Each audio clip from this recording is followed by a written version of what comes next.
Aujourd'hui, le thème de ce jour, c'est l'amour. L'amour dans la maison de Dieu. L'amour parmi le peuple de Dieu. Bien-aimés, pour Dieu, l'amour n'a pas un sens littéraire. Pour Dieu, l'amour, c'est quelque chose qui se vit, c'est quelque chose qui se manifeste. Dieu lui-même, notre Père, il nous a aimés. Et pour manifester cet amour dont il nous fait preuve, il nous a donné son Fils Jésus. Jésus nous a aimés. Pour manifester son amour pour nous, il a donné sa vie à la croix pour nous. Le Saint-Esprit nous a aimés. Pour manifester son amour pour nous, le Saint-Esprit nous donne les dons spirituels. Donc pour Dieu, l'amour ne se dit pas en parole. L'amour se vit, l'amour se manifeste. Et c'est ce que nous allons essayer de voir aujourd'hui au travers de la parole de Dieu.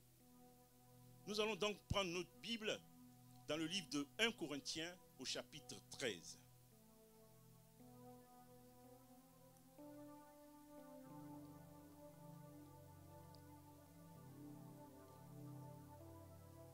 « 1 Corinthiens chapitre 13.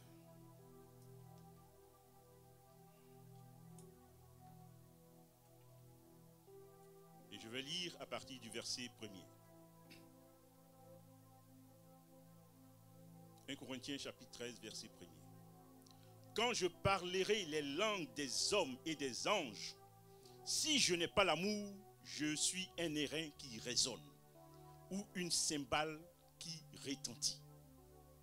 Et quand j'aurai les dons de prophétie, la science de tous les mystères et toute la connaissance, quand j'aurai même la foi jusqu'à transporter les montagnes, si je n'ai pas l'amour, je ne suis rien. Et quand je distribuerai tous mes biens pour la nourriture des pauvres, quand je livrerai même mon corps, cela ne sert à rien si je n'ai pas l'amour. L'amour est patient. Il est plein de bonté. L'amour n'est point envieux. L'amour ne se vante point.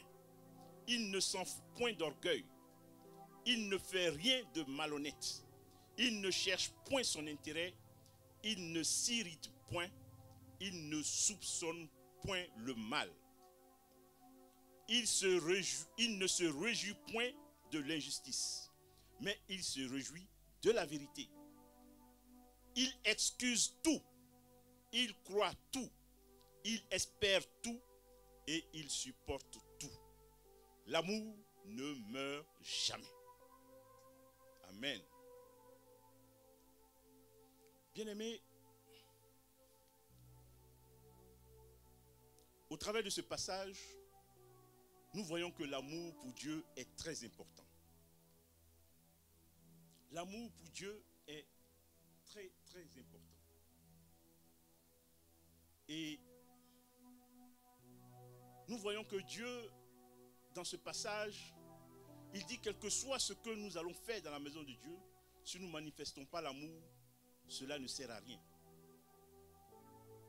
Si nous prenons le livre de 1 Corinthiens, toujours 14, 1 Corinthiens 14, cette fois-ci au verset 2, la Bible nous dit, en effet, celui qui parle en langue ne parle pas aux hommes, mais à Dieu, car personne ne le comprend. Et c'est un esprit qui dit des mystères. Dans ce passage, nous voyons que la Bible, la parole de Dieu, nous recommande le parler en langue. Mais dans 1 Corinthiens 13 que nous venons de voir, le passage nous dit que même si on parle toutes les ethnies de la terre, même si on parle la langue des anges, même si on parle avec Dieu, si on n'a pas l'amour, ça sert à rien. On est comme une cymbale qui résonne dans le vide. Toujours dans 1 Corinthiens 14, au verset 1, cette fois-ci, la parole de Dieu nous dit, aspirez aussi aux dons spirituels, surtout aux dons de prophétie. Mais dans le passage de 1 Corinthiens 13 qu'on vient de voir, la Bible nous dit, si j'ai le don de prophétie, si j'ai la foi pour transporter toutes les montagnes, si j'ai le don de connaissance, j'ai le don de la science de tous les mystères, quels que soient tous les dons que je vais faire, que je vais avoir pour faire des miracles, pour avoir la connaissance, pour faire des prophéties par-ci, par-là. Si je n'ai pas l'amour, tout ce que je fais en vain. Tout ce que je fais en vain si je n'ai pas l'amour. Bien-aimés, nous voyons donc au travers de ce passage, pour Dieu, l'amour est important. L'amour est très important. C'est vrai, il nous demande d'aspirer aux dons les meilleurs. Il nous demande d'aspirer aux dons de langue, de parler en langue. Il nous demande d'aspirer aux dons de prophétie, aux dons de connaissance, aux dons de la science, de tous les mystères. Mais pour lui, l'amour est primordial. Si nous faisons toutes ces choses que nous n'avons pas l'amour, Dieu dit que nous travaillons en vain. Maintenant, pourquoi l'amour est si important devant Dieu? Pourquoi l'amour est si important devant Dieu, quand même nous faisons toutes ces choses dans sa maison? Pourquoi Dieu accorde une telle importance à l'amour? Allons-y cette fois-ci dans 1 Jean 4, versets 7 à 8.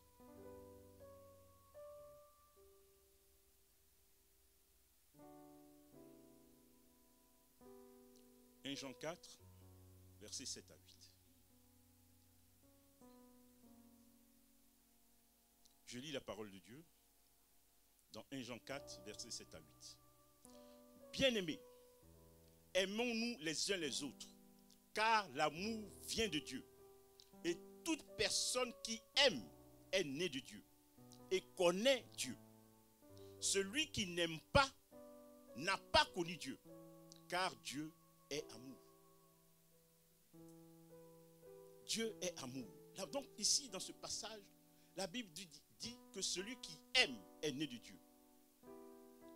Et celui qui aime a connu Dieu. Mais par contre, celui qui n'aime pas, Dieu considère qu'il ne le connaît pas. Donc, Dieu dit, si tu aimes, tu es né de Dieu. Mais nous voyons au travers de ce passage, quand Dieu dit, si tu aimes, tu es né de Dieu, parce que Dieu dit qu'il est amour. Donc, si tu manifestes l'amour, tu es né de Dieu. Dans la Bible parle de naître de Dieu seulement en parlant du Saint-Esprit. Parce que la Bible dit, celui qui a l'Esprit de Dieu est né de Dieu et fils de Dieu. Donc l'amour est aussi important que la présence du Saint-Esprit. Quand tu as l'amour, tu peux être considéré comme fils de Dieu. Quand tu manifestes l'amour, tu peux être considéré comme fils de Dieu. Quand tu as l'Esprit de Dieu, tu peux être considéré comme fils de Dieu. Donc si tu n'as pas l'amour pour Dieu, il ne te connaît pas. Parce que c'est sa nature, il est amour. Donc, l'amour est important devant Dieu parce que c'est la nature de Dieu. Quand tu parles d'amour avec grand A, c'est Dieu. Donc, c'est la nature de Dieu. Donc, c'est pour ça que Dieu a une grande importance pour ceux qui aiment, pour ceux qui manifestent l'amour. Maintenant, deuxième chose, pourquoi l'amour est aussi important? Nous avons vu que premièrement, c'est la nature de Dieu. Deuxièmement, allons-y dans Matthieu, chapitre 22, versets 36 à 40. Aujourd'hui, on va beaucoup lire parce que l'enseignement est basé uniquement sur la parole de Dieu. Donc, allons-y dans Matthieu, chapitre 22, versets 36 à 40.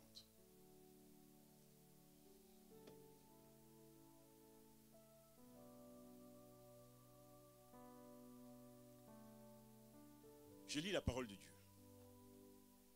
Maître, quel est le plus grand commandement de la loi? Jésus lui répondit, tu aimeras le Seigneur ton Dieu de tout ton cœur, de toute ton âme et de toute ta pensée. C'est le premier commandement et le plus grand. Et voici le deuxième qui est semblable au premier. Tu aimeras ton prochain comme toi-même.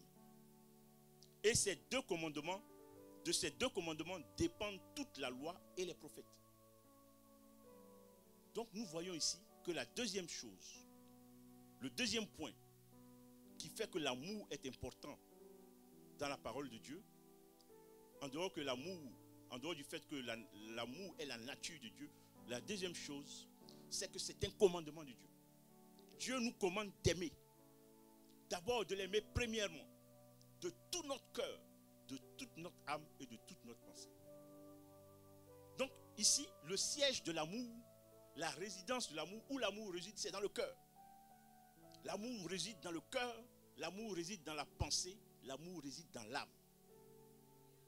Donc c'est au travers de ton cœur que tu peux aimer quelqu'un. C'est au travers de tes pensées que tu peux aimer quelqu'un. C'est dans ton âme que tu peux aimer quelqu'un. C'est pour ça que quand Dieu t'appelle, il veut ton cœur. Parce que le siège de l'amour, c'est dans ton cœur. Malgré tout ce que tu vas faire, si tu n'as pas l'amour dans ton cœur, Dieu considère que tout ce que tu fais est vain. Donc, l'amour, c'est un commandement de Dieu. Et la Bible dit que de ces deux commandements qui parlent de l'amour, le premier commandement, il dit aime le Seigneur ton Dieu de tout ton cœur, de toute ton âme, de toute ta pensée. Et le deuxième, il dit aime ton prochain comme toi-même. Donc les deux commandements les plus importants de la Bible, c'est l'amour. Aimer Dieu, aimer son frère, aimer son prochain.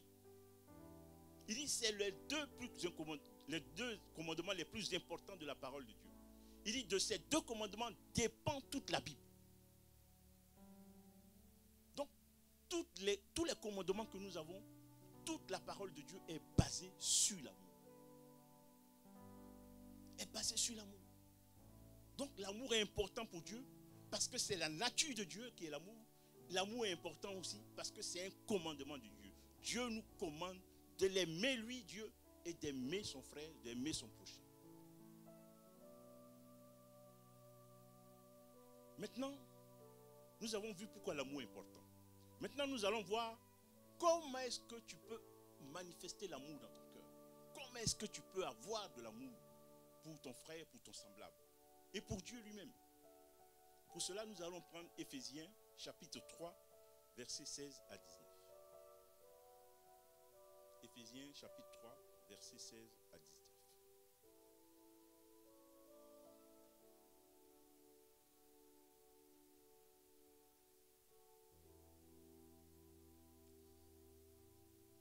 Éphésiens chapitre 3, versets 16 à 19. Je lis la parole de Dieu. Je prie qu'il vous donne, c'est-à-dire Dieu le Père, je prie qu'il vous donne, conformément à la richesse de sa gloire, d'être puissamment fortifié par son esprit dans votre être intérieur. De sorte que Christ habite dans votre cœur par la foi. Je prie que vous soyez enracinés et fondés dans l'amour, pour être capable de comprendre avec tous les saints quelle est la largeur, la longueur, la profondeur et la hauteur de l'amour de Christ.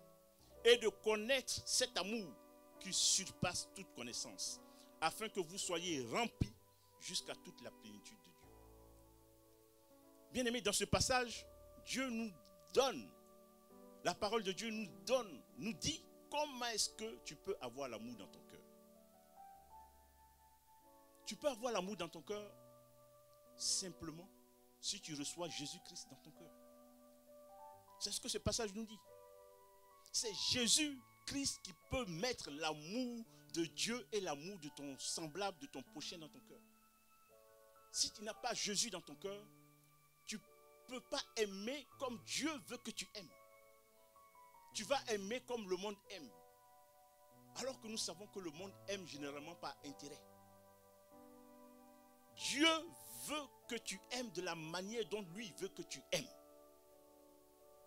Et pour que tu puisses manifester cet amour de Dieu, il faut que Jésus-Christ vienne habiter dans ton cœur. Si Jésus n'est pas dans ton cœur, tu ne peux pas aimer véritablement. Et quand Jésus vient habiter dans ton cœur, qu'est-ce qu'il fait? Jésus vient habiter dans ton cœur par la foi. Il faut que tu aies foi en Jésus-Christ. Il faut que tu aies foi à l'œuvre de la croix. Il faut que tu crois que Jésus-Christ est venu dans ce monde pour toi. Pour te réconcilier avec Dieu. Il faut que tu crois qu'il est mort, qu'il est ressuscité et qu'il intercède à la droite de Dieu pour ta vie. Il faut que tu crois ça dans ton cœur. Si tu crois ça dans ton cœur, alors l'amour de Dieu va commencer à naître dans ton cœur. Parce que cette foi en Jésus-Christ et en l'œuvre de la croix va faire que les fondements de l'amour vont venir s'enraciner en toi. Et quand les fondements de l'amour viennent s'enraciner en toi, la parole de Dieu nous dit que alors tu seras capable de comprendre quelles sont les dimensions de l'amour de Dieu. C'est pour ça qu'il parle de largeur de l'amour, de longueur de l'amour, de profondeur de l'amour et de hauteur de l'amour de Dieu. Donc quand tu reçois Christ dans ton cœur, tu commences à voir les fondements de l'amour de Dieu et tu peux comprendre quelles sont les dimensions de l'amour de Dieu. Alors, tu commences maintenant à recevoir. Et la Bible dit, tu seras rempli jusqu'à toute la plénitude de Dieu. Quand tu vas commencer à connaître l'amour de Christ, à connaître les dimensions de l'amour de Christ, tu seras rempli jusqu'à toute la plénitude de Dieu. Maintenant, comment tu peux être rempli jusqu'à toute la plénitude de Dieu? La plénitude de Dieu, dans ta vie, dans ton cœur, c'est quand Dieu le Père, Dieu le Fils et Dieu le Saint-Esprit viennent habiter en toi. Alors, tu reçois la plénitude de Dieu. Mais tu peux recevoir cette plénitude seulement si les fondements de l'amour que Christ met dans ton cœur sont là. S'il n'y a pas l'amour de Christ dans ton cœur, tu ne peux pas recevoir la plénitude de Dieu. Tu ne peux pas recevoir le Père, tu ne peux pas recevoir le Fils, tu ne peux pas recevoir le Saint-Esprit. Parce que Dieu est amour. Et il ne vient pas dans un cœur où il n'y a pas d'amour. Dieu ne vient pas dans un cœur où il n'y a pas d'amour. Parce que c'est sa nature. Et il ordonne que nous nous aimons. Et que nous l'aimons, lui Dieu, en tant que Père. Donc bien aimé, tant que Jésus ne vient pas habiter dans ton cœur, tu ne peux pas manifester l'amour comme Dieu veut que tu aimes. Comme Dieu veut que tu l'aimes lui et comme Dieu veut que tu aimes ton prochain. Maintenant, on va voir comment Dieu veut que tu l'aimes. On a vu pourquoi est-ce que l'amour est important. Mais on a vu pourquoi est-ce que comment Dieu veut que comment tu peux recevoir l'amour. On a vu ça. Maintenant, on va voir comment Dieu veut que tu aimes ton prochain. Comment Dieu veut que tu l'aimes lui. Donc, on va reprendre notre texte de 1 Corinthiens 13. On va reprendre notre texte de 1 Corinthiens 13. Et nous allons relire à partir du verset 4.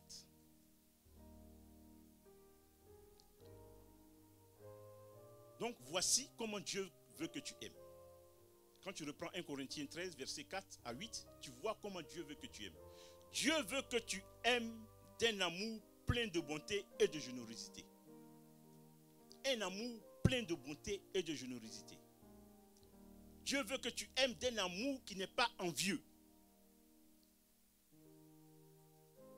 Dieu veut que tu aimes d'un amour qui n'est pas envieux. Dieu veut que tu aimes d'un amour qui ne se vante pas. Un amour qui ne s'enfle pas d'orgueil. Maintenant, on va revenir, avant de continuer, sur comment Dieu veut que tu aimes. Nous avons vu dans 1 Corinthiens verset 13, verset 3, 1 Corinthiens chapitre 13, verset 3, je relis cette parole-là. Et quand tu distribueras tous les biens pour la nourriture des pauvres, quand tu livreras même ton corps pour être brûlé, si je n'ai pas l'amour, cela ne sert à rien. Donc quand tu lis ce passage, c'est un peu bizarre. Dieu dit, si tu distribues même tous tes biens pour la nourriture des pauvres, même si tu livres ton corps pour être brûlé pour Dieu, si tu n'as pas l'amour, ça ne sert à rien. En principe, quand tu prends ton argent, tu distribues aux pauvres pour leur donner à manger, en principe, tu fais du bien. Mais ici, Dieu dit, ça ne sert à rien. Pourtant, si tu fais du bien, il dit, même si tu livres ton corps pour être brûlé pour le nom de Dieu, ça ne sert à rien. Pourquoi Dieu dit ça? Pourquoi Dieu dit ça? Parce que là, Dieu a vu que parmi le peuple de Corinthe, il y en a qui faisaient de l'aumône, qui faisaient de la charité, qui faisaient du bien aux pauvres, aux indigents. Mais derrière, ce n'était pas pour la gloire de Dieu, c'était pour se faire voir. C'était pour que les hommes parlent bien d'eux. Dieu ne veut pas d'un amour comme ça. Il veut un amour désintéressé. Parce que tu as aidé un frère, tu as aidé une soeur, il faut que tout le monde soit au courant. Ce n'est pas cet amour-là que Dieu veut. Quand tu aides quelqu'un, tu rends service à quelqu'un, ça reste entre lui et toi. Celui qui est à côté ne doit pas savoir. C'est pour ça que Dieu dit, même si tu distribues tes biens pour la nourriture des pauvres, ça ne sert à rien. Parce que derrière ton idée, c'est que les gens parlent bien de toi. Ce n'est pas parce que réellement tu voulais rendre service à ce frère ou bien à cette soeur. Maintenant, nous allons continuer. Dieu veut que tu manifestes un amour qui ne fait rien de malhonnête. Un amour qui ne cherche pas son intérêt, c'est ce que nous voulons de dire. Un amour qui ne se fâche pas. Quand tu aimes, tu ne dois pas te fâcher. Un amour qui ne soupçonne pas le mal. Un amour qui ne se réjouit pas de l'injustice, mais qui se réjouit de la vérité. Bon, ce que nous avons vu là, réellement, quand on voit, on dit, bah, c'est pas aussi dur que ça. Parce que quand tu dis, bon, Seigneur, un amour plein de générosité et de bonté, ça je peux faire. Un amour qui n'est pas envieux, bon, je peux ne pas envier. Bon, un amour qui ne sent pas d'orgueil, ça je peux faire. Je peux être humble. Bon, un amour qui ne fait rien de malhonnête, bon, je peux tout faire pour être droit. Un amour qui ne cherche pas son intérêt, ça je peux faire. Bon, ne pas se fâcher, un amour qui ne se fâche pas, c'est un peu plus compliqué. Mais bon, si on essaie de se maîtriser, on peut. Maintenant, un amour qui ne se réjouit pas de l'injustice, ça aussi je peux faire. Un amour qui se réjouit de la vérité, je peux faire. Maintenant, les plus difficiles arrivent. Ce qui est plus difficile, là, c'est ça qu'on va voir maintenant. Un amour qui excuse tout. Ça, c'est plus difficile. Quel que soit ce qu'on doit te faire, Dieu dit que tu dois excuser. Tu dois pardonner. Encore plus difficile, un amour qui croit tout. Tu sais que ton frère est en train de te mentir. Mais tu dis rien. Tu l'écoutes. Tu l'écoutes. Tu l'écoutes. Mais ça ne veut pas dire que ce qu'il dit, toi tu sais que c'est un mensonge, mais toi dans ton cœur tu considères que c'est un mensonge. Mais tu lui dis rien, tu l'écoutes calmement. Il n'a qu'à déballer son mensonge. Mais toi tu dis rien. Maintenant, un amour qui espère tout. Ça encore c'est difficile. Parce que quand tu es avec quelqu'un qui est tout le temps en train de faire n'importe quoi, en train de partir, tu ne le vois jamais, Dieu dit il faut croire toujours en lui. Il faut croire qu'il va revenir. Il faut espérer. Il dit un amour qui supporte tout. Ça encore c'est difficile.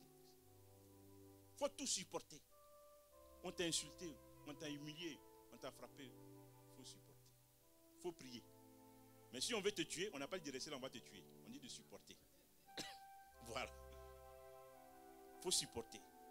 Un amour qui ne meurt jamais. C'est-à-dire que l'amour ne doit pas finir. Tu aimes quelqu'un aujourd'hui, il faut l'aimer jusqu'à sa mort. Il faut l'aimer tous les jours. Un amour qui ne meurt jamais. Donc, tous ces points que je viens de dire là, excuser tout, croire tout, espérer tout, supporter tout, un amour qui ne meurt jamais, ça c'est plus difficile. Mais humainement, c'est vrai, dans la chair, c'est difficile.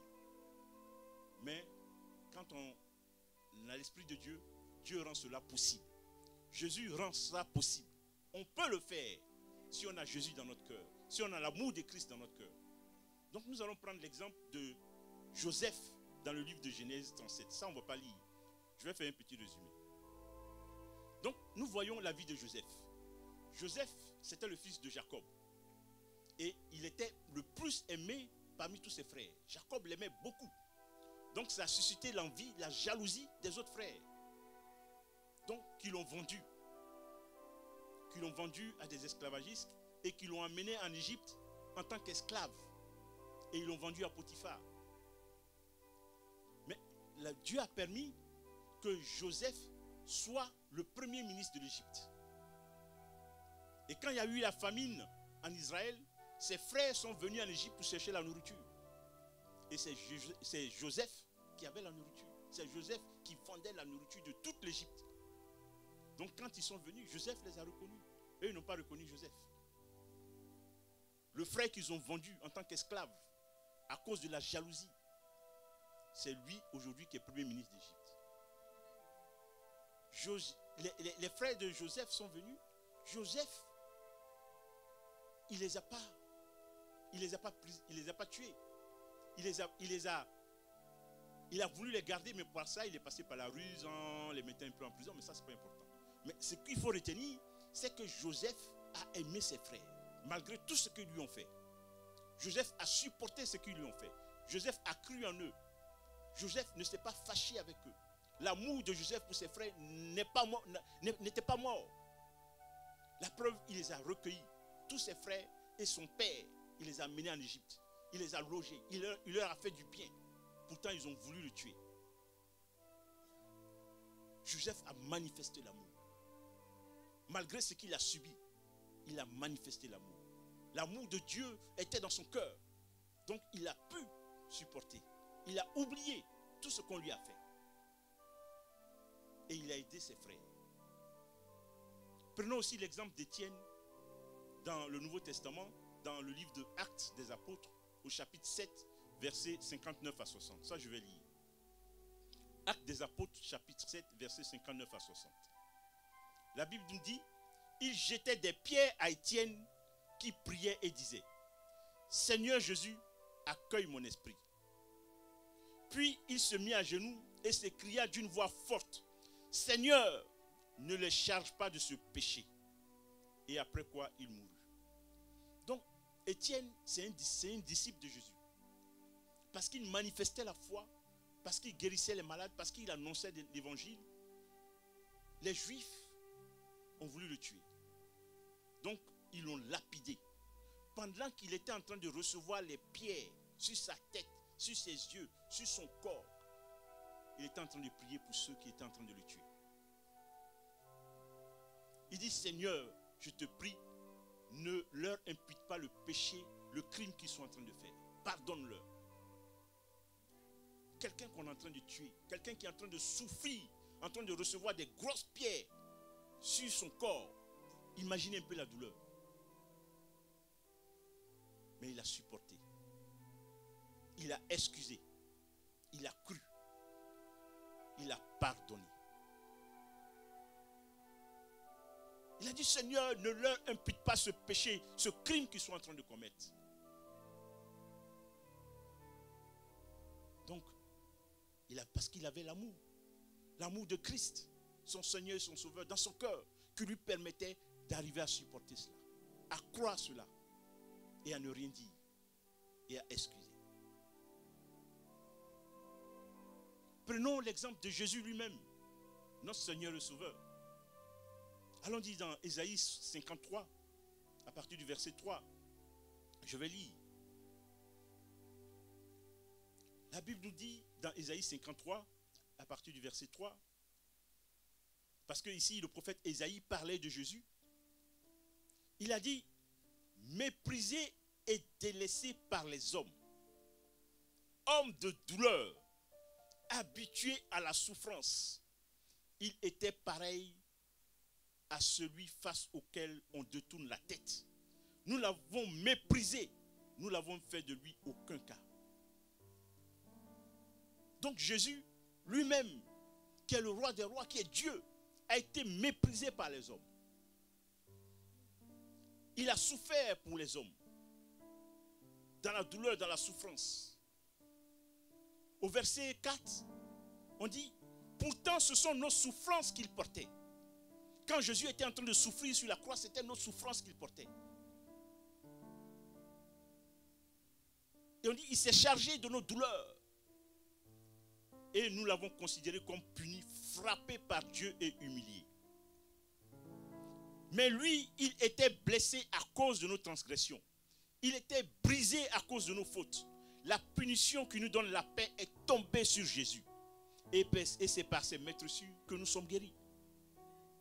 Nous étions comme des brebis égarées. Chacun suivait sa propre voie. Et l'Éternel a fait retomber sur Jésus toutes nos fautes. Il a été maltraité. Il s'est humilié et n'a pas ouvert la bouche. Pareil à un agneau qu'on mène à l'abattoir et à une brebis muette devant ceux qui l'attendent. Il n'a pas ouvert la bouche. Jésus, le roi des rois, celui qui a créé les cieux et la terre, celui par lequel tout ce qui existe a été créé, et rien de ce qui existe n'a été créé sans Jésus. Voilà ce que les hommes ont fait à Jésus. Il a souffert parce qu'on l'a fouetté. Le fouet des Romains, là, il y a des pointes au bord. Donc quand ça rentre dans sa peau, là, ça ressort, ça enlève la chair. La Bible dit qu'il n'a rien dit. Il n'a pas ouvert une seule bouche. On a craché sur son visage. Vous savez que les Juifs, ils laissent pousser la barbe. Ils ont pris sa barbe, ils ont tiré, ils ont arraché. La barbe est partie avec sa peau. Il n'a rien dit. On l'a mis à la croix. Ils ont pris des grosses pointes, cloué ses deux bras sur la croix. Il n'a rien dit. Cloué ses deux pieds sur la croix. Il n'a rien dit. Ils ont pris une lance avant qu'il ne meure, percé son côté. Il n'a rien dit. Tout ça pourquoi? Par amour pour toi, par amour pour moi. Parce que Jésus était venu sur la terre pour une mission. Nous réconcilier avec son Père, avec Dieu le Créateur.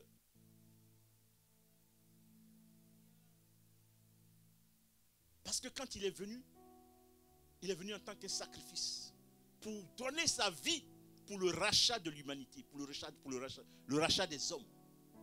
Donc il a supporté toutes les humiliations qu'on peut même pas imaginer. Si c'était un homme normal, un homme ordinaire, on aurait pu comprendre. Mais Dieu lui-même, qui accepte l'humiliation, la souffrance, la douleur de ses propres créatures, il n'a rien dit, il n'a pas ouvert la bouche. Et avant de mourir, Jésus a dit, Père, pardonne-leur, car ils ne savent pas ce qu'ils font. Après tout ce qu'il a souffert, après toutes les humiliations qu'il a souffert, après tout ce qu'il a vécu, il a dit, Père, pardonne-leur, car ils ne savent pas ce qu'ils font. Par amour. Par amour. Pourquoi? Parce que Dieu est amour. Et Dieu nous recommande d'aimer notre prochain. Et d'aimer Dieu lui-même. Donc quand Jésus est dans notre cœur, par amour, on peut tout excuser. Par amour, on peut tout croire. Par amour, on peut tout espérer. Par amour, on peut tout supporter.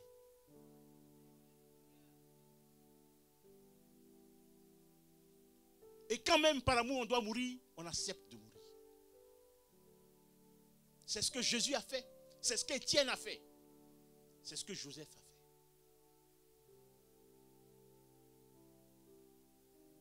Nous, en tant qu'enfants de Dieu, c'est ce que Dieu nous demande.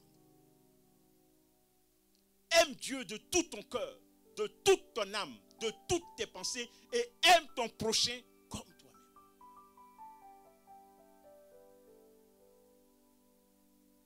Aime ton prochain comme toi-même.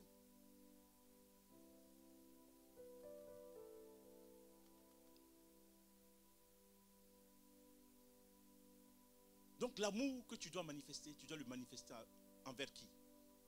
Nous avons vu tout à l'heure dans Matthieu 22.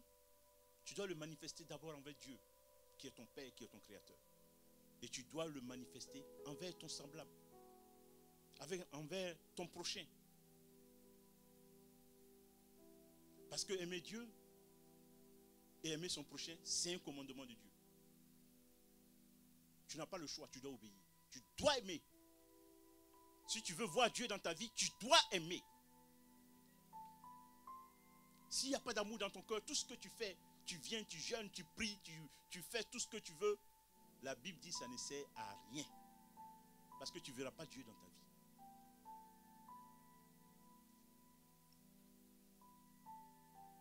aimer Dieu, c'est clair. On sait qu'il y a un seul Dieu.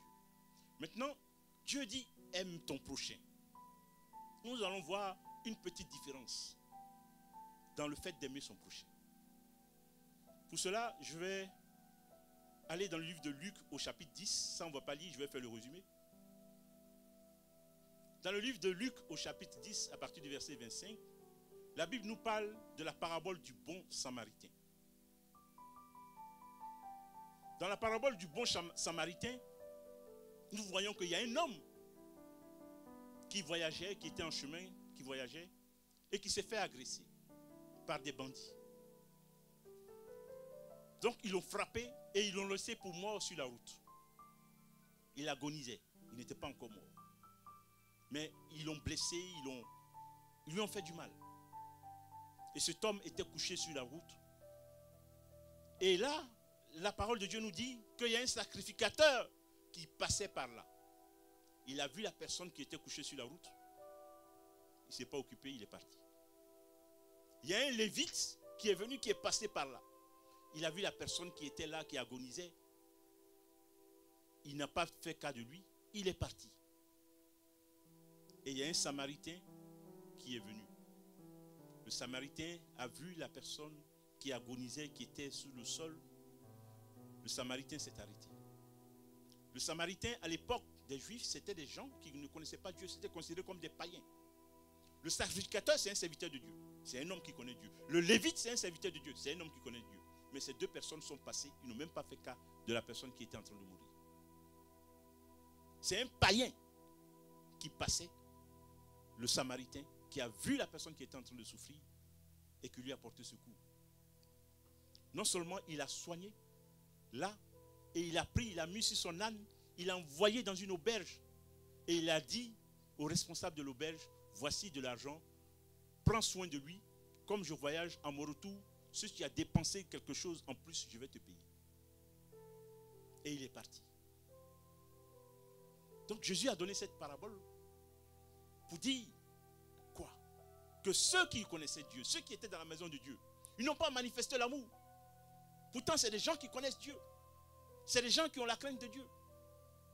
Mais quelqu'un en train de mourir devant eux, il passe, il le laisse. C'est un païen qui ne connaissait pas Dieu qui a manifesté l'amour. Donc entre ces deux-là, si le Seigneur Jésus devait arriver à cette date-là, c'est le païen qui allait aller au ciel. Ceux qui connaissaient Dieu allaient aller en enfer. Parce que le païen, au moins, il a obéi à l'ordre de Dieu, d'aimer son prochain. Mais ceux qui connaissaient Dieu, ils n'ont rien fait. Ça, c'est manifester l'amour envers son prochain, envers son semblable. Maintenant, Dieu nous parle d'une autre manière de manifester l'amour et d'une autre catégorie de personnes envers qui nous devons manifester l'amour. Pour cela, je vais prendre le livre de Matthieu, chapitre 25, à partir du verset 30 à 37. Et je vais lire. Matthieu 25, verset 30 à 37.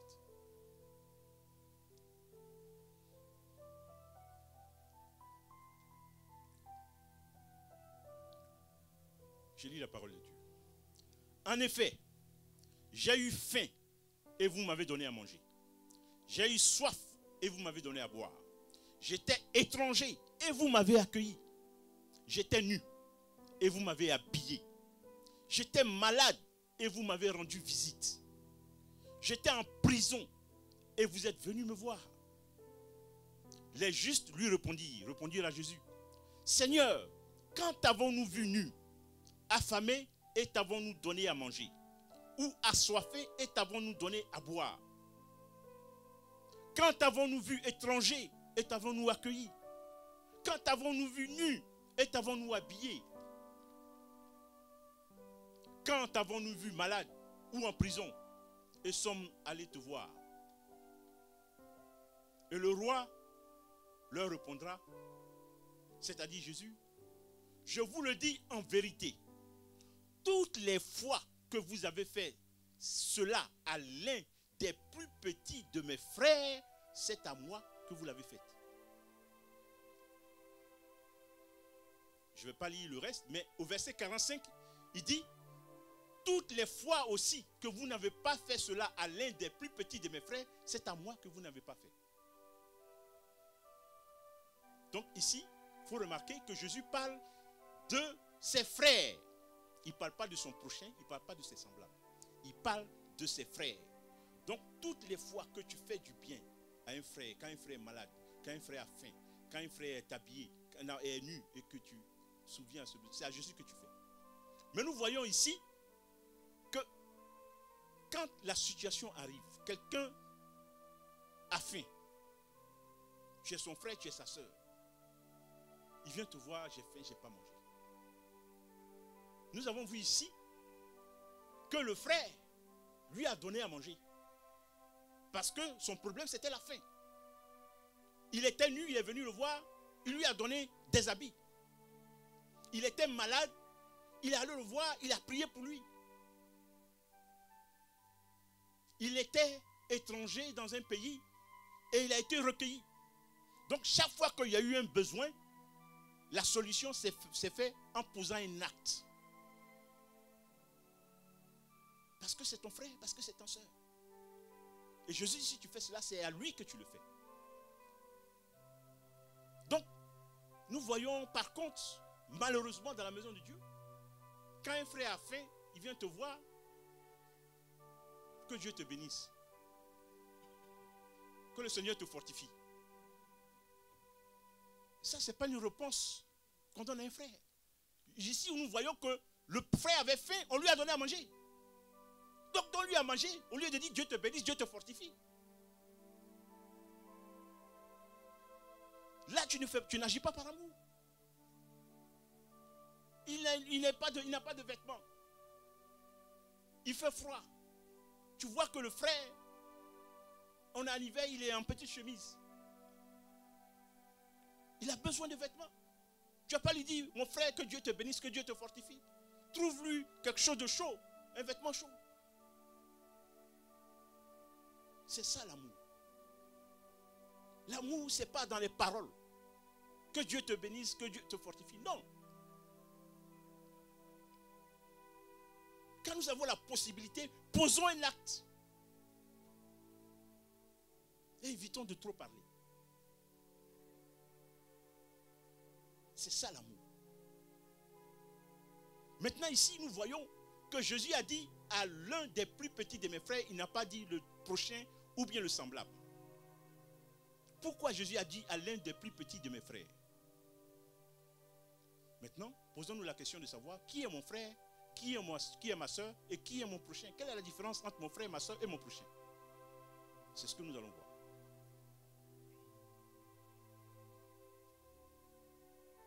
Dans Matthieu 12, versets 46 à 50.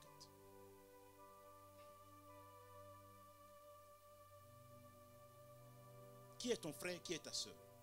Dans Matthieu 12, versets 46 à 50.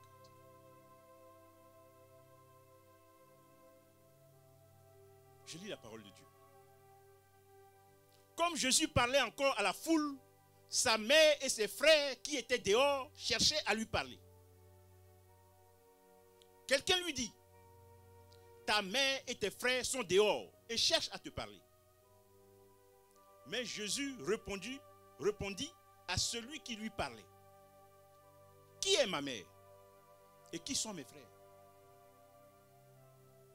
Puis il tendit la main vers ses disciples et dit, voici mes frères, voici ma soeur, voici ma mère.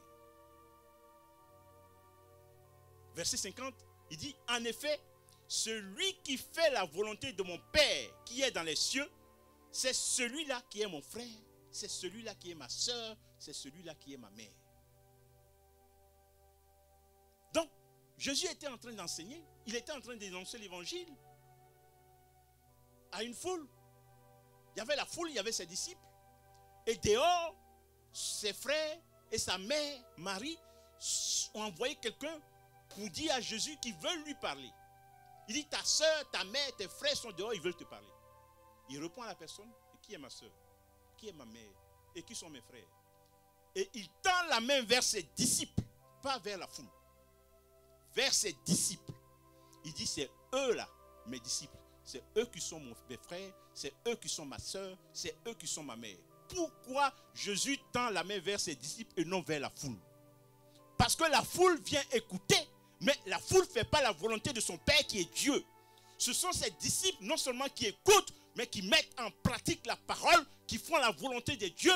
C'est eux qui sont ses sœurs, c'est eux qui sont ses frères, c'est eux qui sont sa mère. Et non sa mère et ses frères biologiques. C'est ce que Jésus dit. Donc, tes parents biologiques, pour Jésus, ne sont pas réellement tes parents. Tes vrais parents, c'est ceux qui écoutent la parole de Dieu, ceux qui font la volonté de Dieu, ceux qui mettent en pratique la parole de Dieu.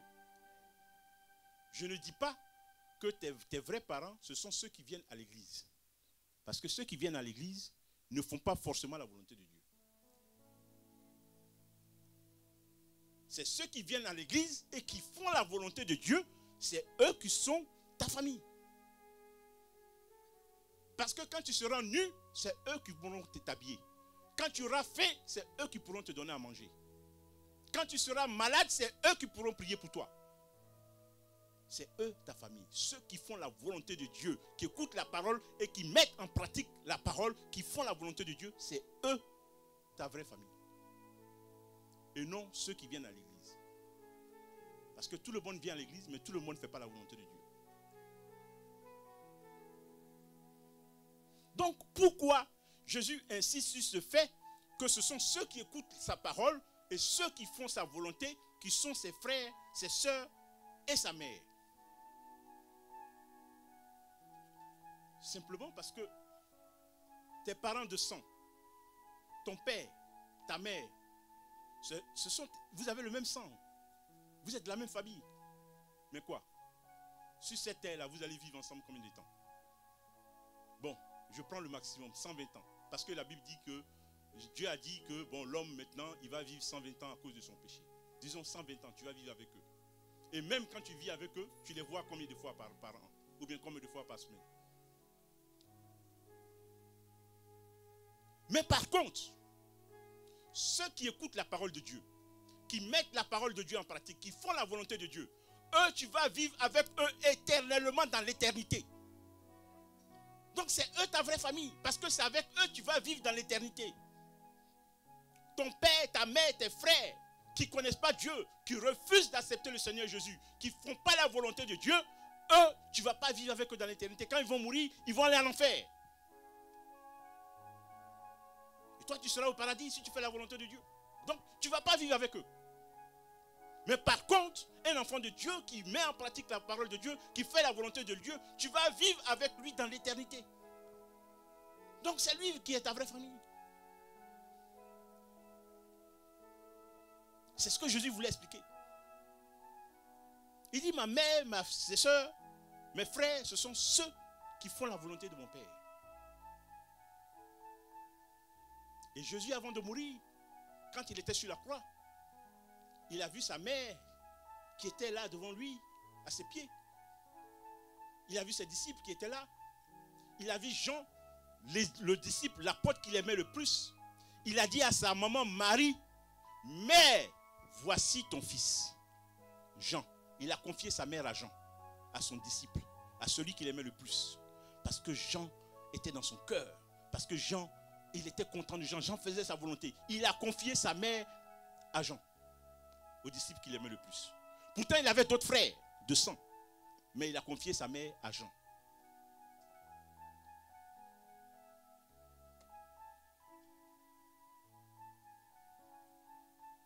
Ta vraie famille, c'est la famille que Dieu te donne. Celle qui fait la volonté de Dieu. Celle qui met en pratique la volonté de Dieu. Parce que dans les difficultés que tu vas traverser, c'est celle-là qui va te venir en aide. Et c'est avec elle que tu vas vivre dans l'éternité. C'est là ta vraie famille. Donc aie conscience de ça. Aie conscience de ça. C'est pour ça que la parole de Dieu nous dit, n'abandonnez pas votre assemblée. N'abandonnez pas vos frères, vos sœurs, selon Dieu. Pas selon les hommes. Parce que selon les hommes, ton frère et ta sœur, c'est celui avec qui tu as le même sang. Mais selon Dieu, ce n'est pas ça. Selon Dieu, ta famille, c'est ceux que Dieu te donne et qui font la volonté de Dieu.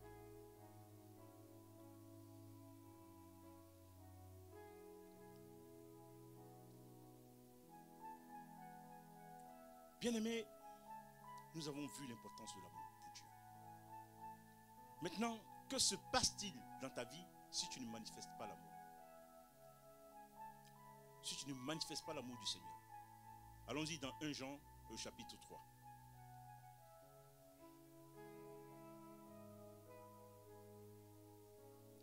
Jean, chapitre 3, versets 14 à 15.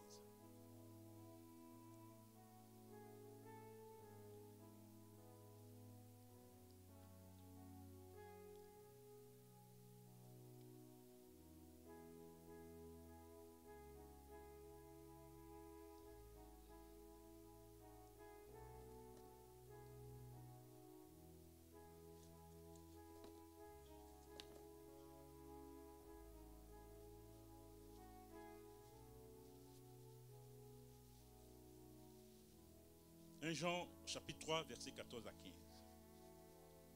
La parole de Dieu nous dit: quant à nous, nous savons que nous sommes passés de la mort à la vie parce que nous aimons les frères et les sœurs. Celui qui n'aime pas son frère reste dans la mort. Tout homme qui déteste son frère est un meurtrier. Et vous savez qu'aucun meurtrier n'a la vie éternelle en lui.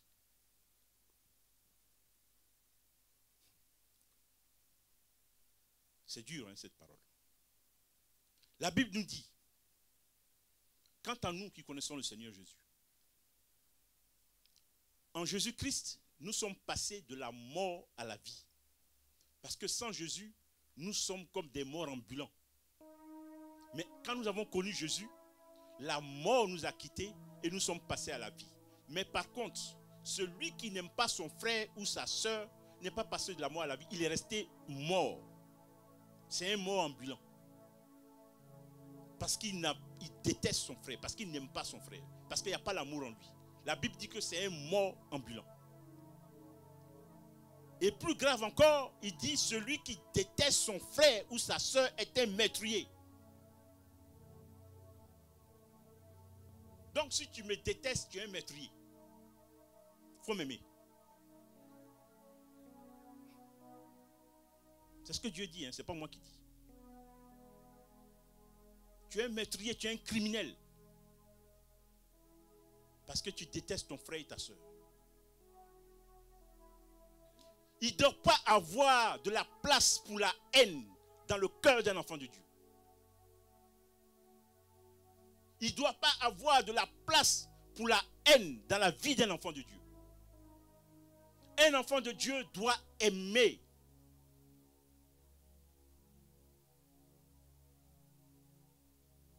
Parce qu'il est né de Dieu. Et cet amour-là révèle la nature de Dieu dans sa vie. Dans la Bible, nous voyons c'est qui le meurtrier. Celui qui vient pour égorger, pour détruire, c'est qui? C'est Satan, c'est le diable. Et la Bible dit que si tu détestes ton frère, tu es un meurtrier comme Satan. Donc tu n'es pas un enfant de Dieu, tu es un enfant du diable.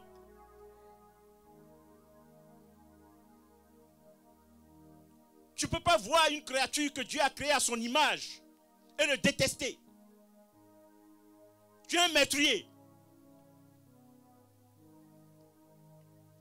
Tu es un criminel. Tu es un enfant du diable. Dieu est amour.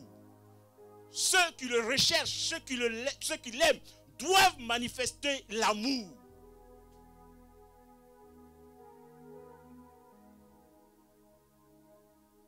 Parce qu'ils disent, l'amour, c'est un commandement que je vous donne. Toute la Bible, toute la parole de Dieu repose sur l'amour.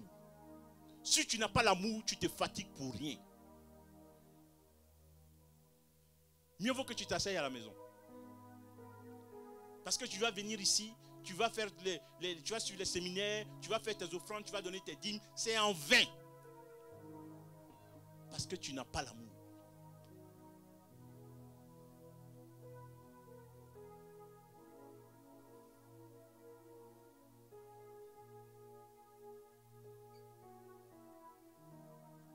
Dieu nous a créés, il nous a aimés. Nous avons péché au travers de notre père Adam. Dieu s'est séparé de nous. Mais parce que nous sommes nés de lui, c'est lui qui nous a créés. Il n'a pas voulu nous laisser tels que nous sommes, à la merci du diable, à la merci de Satan. En preuve d'amour, il nous a fait venir son fils Jésus, pour que nous soyons réconciliés avec lui. Jésus, il était dans son royaume. Il était roi. Il a créé toutes choses. Mais il a accepté par amour pour toi et pour moi, venir donner sa vie en sacrifice, pour que nous soyons réconciliés avec notre Père, avec Dieu le Créateur. Quand il est parti, il dit, je ne vous laisse pas seul. Je serai toujours avec vous. Pour cela, je vous laisse, je vous envoie le Saint-Esprit, qui va vous conduire dans toute la vérité, qui sera avec vous, qui va vous soutenir dans vos moments de faiblesse, de doute. Le Saint-Esprit sera avec vous. Et le Saint-Esprit est venu. Le Saint-Esprit, aussi par preuve d'amour, nous donne ses dons spirituels pour résister aux assauts du diable, aux assauts de l'ennemi. Donc nous ne sommes pas seuls. Pourquoi Dieu fait tout ça? Par amour. Par amour.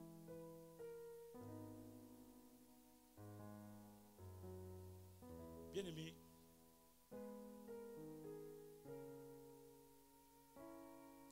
essayons de voir maintenant quelques bienfaits de l'amour dans la vie d'un enfant de Dieu.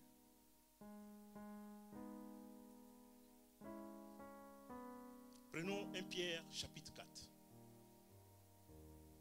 1 Pierre chapitre 4, verset 8.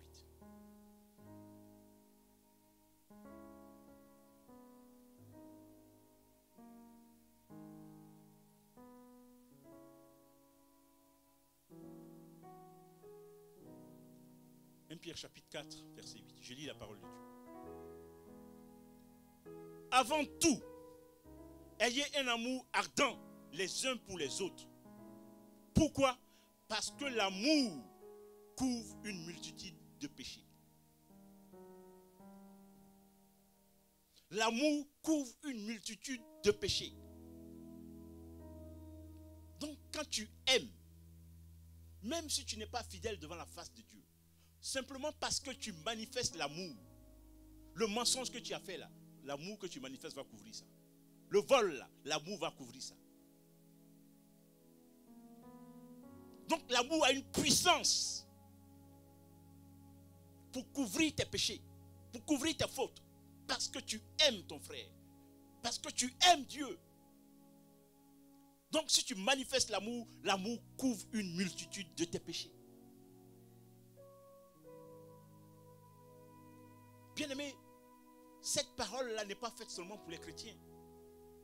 Quand vous voyez aujourd'hui, tous les hommes du monde, ils créent des milliardaires, les gens qui sont riches, ils créent des associations pour faire des dons aux pauvres, aux malades, aux déshérités. Pourquoi ils le font? Parce qu'ils connaissent cette parole-là. L'amour couvre une multitude de péchés. Mais le problème, c'est que les hommes du monde, ils manifestent l'amour, la générosité par des dons, par de l'argent, par des aides, par des associations et tout. Mais eux, ils le font pour qu'on parle d'eux. C'est ça le problème. Ils ne le font pas de manière désintéressée. Ils font pour avoir des titres. Ils font pour qu'on parle d'eux, pour avoir des réductions d'impôts. Parce que quand tu donnes dans des œuvres de charité, tes impôts diminuent. Ils font ça pour cela. Mais malheureusement, ils pensent que parce qu'ils font cela, ça va couvrir une multitude de péchés. Mais non. Parce que l'amour n'est pas fait de manière désintéressée. Alors que la Bible, la parole de Dieu nous dit, je veux un amour désintéressé, sans intérêt. Bien-aimé, quand tu aimes vraiment de tout ton cœur une frère ou une soeur de façon sincère, la Bible dit que cet amour que tu manifestes là vis-à-vis de ton frère, vis-à-vis de ta soeur, couvre un grand nombre de péchés dans ta vie.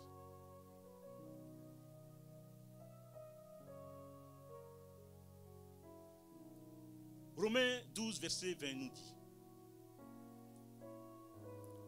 Romains 12, verset 20.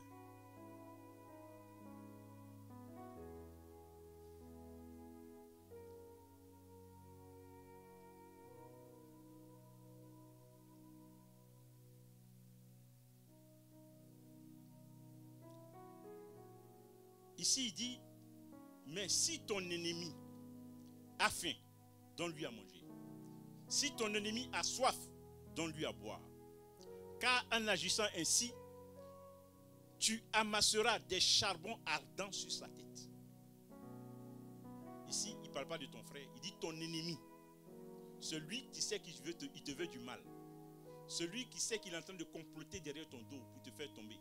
Celui que tu sais qui veut ta mort. Celui que tu sais qu'il est en train, la nuit, de faire des incantations sur des autels avec ton nom pour te détruire. S'il vient solliciter ton aide, la Bible dit, donne-lui à manger. S'il a soif, donne-lui à boire.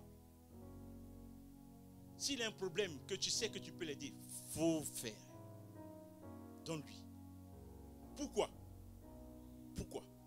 Parce que en lui faisant du bien, tu es en train d'amasser du feu sur sa tête. Donc tu es en train de le maudire sans qu'il le sache. Parce que lui, il veut te tuer. Lui, il veut te détruire. Toi, tu lui fais du bien.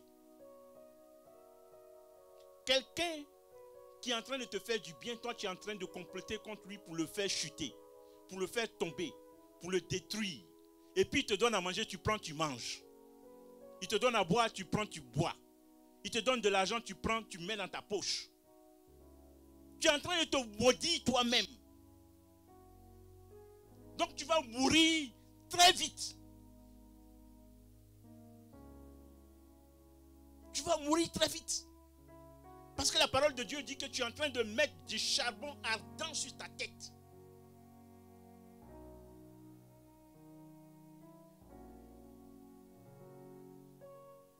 Tu penses que tu es en train de faire du mal à quelqu'un, mais toi, sans le savoir, tu es en train de te tuer à petit feu.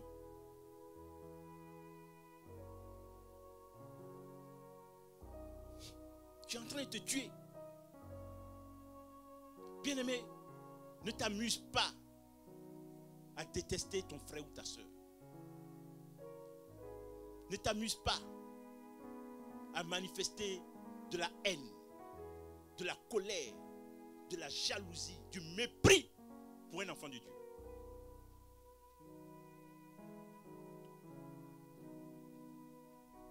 Parce que en le faisant, tu es en train de creuser ta propre tombe. Tu es en train de creuser ta propre tombe. Donc ce matin, le Seigneur veut parler à un enfant de Dieu.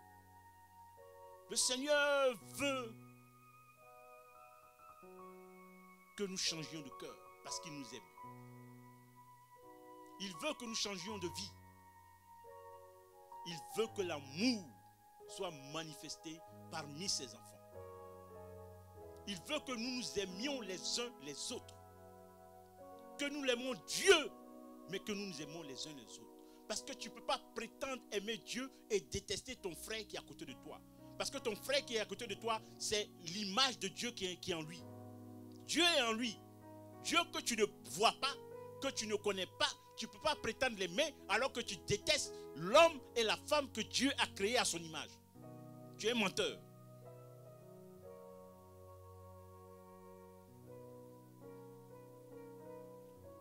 Dieu veut te parler aujourd'hui. Dieu veut que tu changes ton cœur. Si tu veux voir la main de Dieu dans ta vie, aujourd'hui, change de cœur. Chasse la haine, le mépris, la colère dans ton cœur et manifeste l'amour. L'amour pour Dieu, l'amour pour ton frère, l'amour pour ta soeur. Parce que quand tu manifestes l'amour pour ton frère et pour ta soeur, Jésus dit que c'est à moi que tu fais. C'est à moi, Jésus, que tu fais du bien. Et au jour du jugement, parce que tu as manifesté l'amour, tu seras assis à la droite du Seigneur Jésus. Tu seras une vraie brebis Parce que c'est les brebis qui aiment leur maître. C'est les brebis qui s'aiment entre elles. C'est les brebis qui manifestent l'amour. Mais ceux qui ne manifestent pas l'amour, la Bible dit que ce sont des boucs. Ce ne sont pas des brebis. Les boucs n'ont pas d'amour. Ils sont récalcitrants, ils sont rebelles. Et Dieu dit qu'au jour du jugement, les boucs seront à sa gauche et les brebis à sa droite. Ceux qui ont l'amour. L'amour de Dieu et l'amour pour son frère, pour sa soeur. Donc, nous allons terminer. Je vais résumer ce que nous avons vu. Nous avons vu que pour Dieu, l'amour, ce n'est pas dans la bouche. C'est dans les actes. L'amour se vit, l'amour se manifeste. L'amour est important dans la vie d'un enfant de Dieu parce que Dieu lui-même est amour, c'est sa nature. Donc parce que Dieu est amour, un enfant de Dieu doit refléter l'amour. Et parce que l'amour, c'est un commandement de Dieu. Dieu nous recommande de nous aimer les uns les autres. C'est un commandement, tu dois obéir. Maintenant, comment avoir l'amour de Dieu? Nous avons vu dans Ephésiens 3 que c'est quand Jésus vient habiter dans ton cœur par la foi que cet amour-là commence à s'enraciner et que cet amour prend ses fondements. Donc, accepte l'amour de Christ, accepte le sacrifice de la croix. Crois que Jésus est venu pour toi, pour te sauver, pour te racheter, pour te réconcilier avec Dieu. Crois qu'il est ressuscité pour que tu naisses en nouveauté de vie. Crois cela dans ton cœur. Alors l'amour de Dieu va commencer à naître. Et quand l'amour va commencer à naître, tu pourras comprendre quelles sont les dimensions de l'amour de Dieu. Cet amour-là qui surpasse toute connaissance humaine. Parce que l'amour de Dieu, c'est tellement immense que tu ne peux même pas imaginer. Ton intelligence est trop petite pour comprendre et imaginer l'amour véritable de Dieu. Mais quand Christ vient habiter dans ton cœur, tu peux comprendre cet amour et alors toute la plénitude de Dieu vient habiter en toi. Parce que l'amour est là, la nature de Dieu est dans ton cœur. Donc Dieu le Père, Dieu le Fils, Dieu le Saint-Esprit viennent faire leur demeure dans ta vie. Maintenant, nous avons vu comment Dieu veut que tu aimes. Nous avons vu les différentes sortes d'amour, je ne vais pas revenir là-dessus, mais nous avons vu que les plus difficiles, c'est excuser tout, croire tout, espérer tout et supporter tout. Et aussi, il ne faut pas que l'amour meure, il ne faut pas que l'amour parte. Nous avons vu l'exemple de Joseph, d'Étienne et de Jésus lui-même, qui ont tout supporté. Malgré tout ce qu'on a fait, on leur a fait subir, les humiliations, les souffrances, la douleur, même dans la mort, ils ont supporté, ils ont pardonné. Maintenant, nous avons vu aussi envers qui manifester l'amour. Manifester l'amour envers Dieu, manifester l'amour envers son prochain. Son prochain, c'est celui qui ne connaît pas Dieu, mais qui manifeste l'amour. Tu manifestes l'amour envers lui, tu manifestes l'amour envers lui, parce que c'est une créature de Dieu, parce que c'est un être que Dieu a créé à son image. Donc tu dois l'aimer, même s'il ne connaît pas Dieu. Maintenant, nous avons vu la différence entre son prochain et son frère ou sa soeur. Nous avons vu que faire du bien à son prochain, Jésus nous recommande, mais faire du bien à son frère ou à sa soeur, c'est à Jésus lui-même que tu le fais. Et si tu ne fais pas du bien à ton frère ou à ta soeur, dans le Seigneur, qui fait la volonté de Dieu, parce que c'est lui-là qui est ton frère, celui qui fait la volonté de Dieu, celui qui écoute la parole de Dieu et qui la met en pratique, c'est lui ton frère, c'est lui ta soeur, c'est lui ta vraie famille. Si tu lui fais du bien, c'est à Jésus que tu fais. Et en lui faisant du bien, bien aimé, tu le fais à Jésus et tu assures ta place dans le royaume des cieux. Tu assures ta place dans le royaume des cieux. Et quand tu ne fais pas l'amour, quand tu ne manifestes pas l'amour, nous avons vu que Dieu dit que tu es mort. Tu es mort ambulant.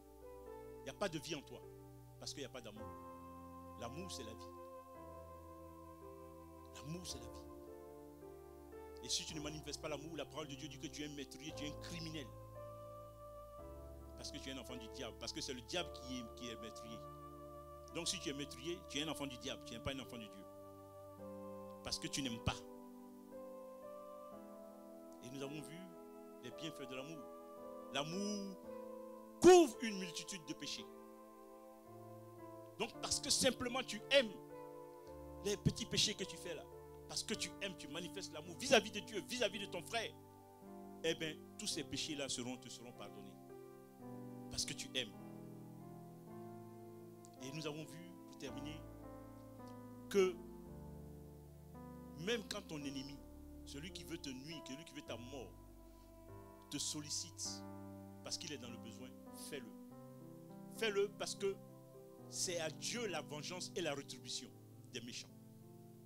Le méchant qui veut te tuer, qui fait tout pour que tu tombes, qui rit avec toi quand il est devant toi, qui sort ses dents, mais dès que tu tournes le dos, qui est en train de te critiquer, de te mépriser, qui est en train de raconter des conneries sur ta vie, Dieu dit fais-lui du bien.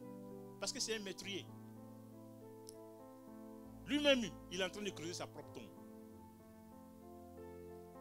Il n'y a pas de haine dans la vie d'un enfant de Dieu. Que l'amour. C'est comme ça que tu peux voir la main de Dieu dans ta vie. Parce que Dieu est amour. Et quand tu manifestes l'amour, tu es né de Dieu. De la même manière, quand tu as l'esprit de Dieu, tu es né de Dieu. Dieu est esprit. Il dit, ceux qui m'adorent, ceux qui viennent vers moi, doivent venir en esprit parce qu'il est esprit. Tu ne peux pas venir avec la chair pour adorer Dieu. Tu viens en esprit parce que Dieu est esprit. Dieu est amour, donc quand tu t'approches de Dieu, il faut que tu manifestes l'amour. Sinon, Dieu ne peut même pas t'écouter. Pour dire, il va te répondre. Parce que pour qu'il te réponde, il faut qu'il t'écoute d'abord. Donc si tu n'as pas l'amour, Dieu ne peut même pas t'écouter. Il dit, il ne te connaît pas. Donc, bien-aimés, que le Seigneur vous fortifie. Que le Seigneur nous aide à changer de cœur. Que nos cœurs soient remplis d'amour, les uns pour les autres et envers Dieu. Nous allons nous lever et nous allons prier.